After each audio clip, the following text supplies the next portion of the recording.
Hello, I'm Rosella McQuain. I'm an elder at First Presbyterian Church in Duncan, Oklahoma. 74 years ago, I was blessed to be born into a Presbyterian family and was further blessed to be raised and nurtured in a Presbyterian church that was very strong and loving. When I was in the 4th grade, a wonderful Sunday school teacher told me something that I shall never ever forget. She said that it's okay to question, it's okay to doubt, and to ponder. She said it was my responsibility to study to find answers for myself and not to take things at face value. So that was a clarion call for me. I took her at her word, and since that time I have been an active questioner and seeker of knowledge. And that's probably the reason I'm still a Presbyterian. I never really thought a lot about why I was what I am. I've always been happy with me. But on reflection, I appreciate very many things about this community of faith.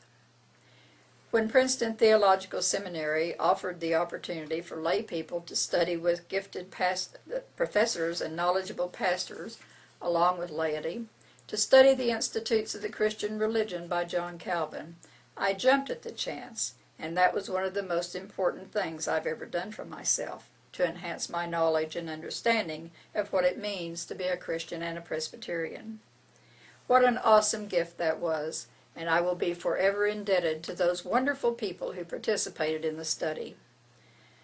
I could worship any place, in Presbyterian, Catholic, Methodist, Pentecostal, probably even Muslim or Jewish houses of worship. Or I could worship in a meadow or on a mountaintop or in my home. But to worship, as I understand it, I prefer worship in the Presbyterian way. I'm comfortable with that. I can slip into a peace that allows me to commune and to be into the worship service. I've always appreciated the order of worship and the meaning that goes with all of that, and the communion of saints in the sanctuary. But if that were not available to me, it wouldn't prevent me from worshiping, because I don't have to be a Presbyterian, but I like being a Presbyterian.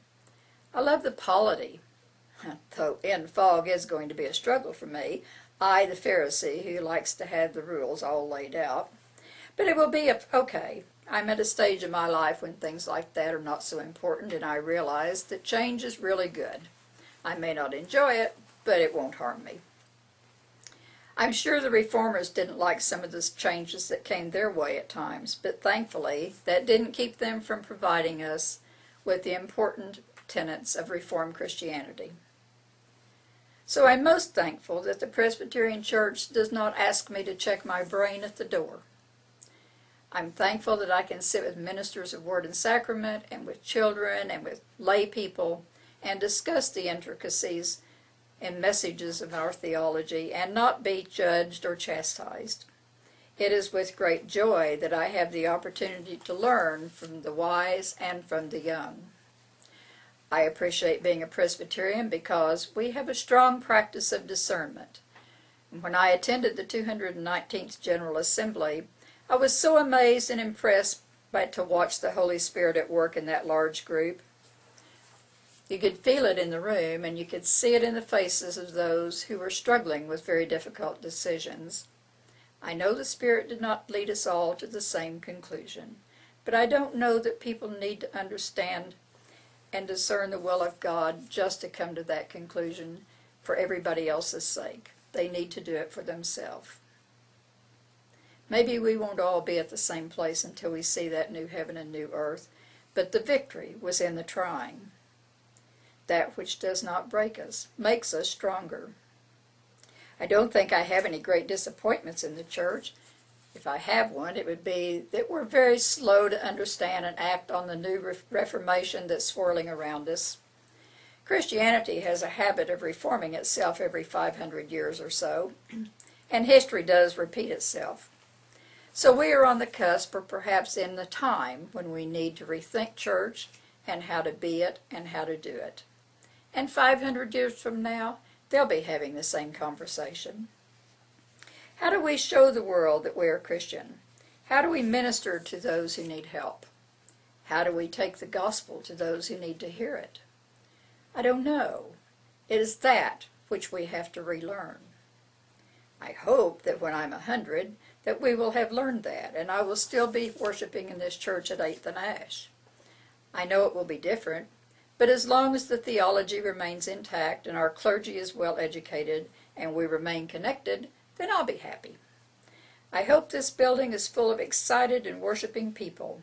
I'm sure it will be, but it may have a satellite online someplace or in a football stadium doing things I cannot imagine. Hopefully, we will continue to encourage people to question, to wonder, and to doubt, searching for truth and understanding in the Bible.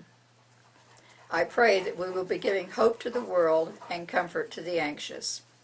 Perhaps we will be closer to living as Jesus lived, with love and grace, serving the Lord with gladness and making lighter the load for the weary, providing faith, hope, and love. Sounds familiar, but familiarly sound. So now I would ask you to pray for the campus ministry. For too long we have done a poor job of providing a home away from home for our young Christians, and we have not taken advantage of the thirst for knowledge that these young people possess. What better time to have the opportunity to teach and show people the gospel message when they are primed and ready to absorb new information and their need is so great. At the end of GA, when it was announced that the campus ministries would be revitalized, I was overjoyed. It is a great challenge, perhaps the greatest that we can put before us. But what a privilege to be able to love and to give hope to a new generation. So please pray for the work of this mission and for those who serve. I am Presbyterian, and I thank God for the joy of being a Presbyterian. Shalom.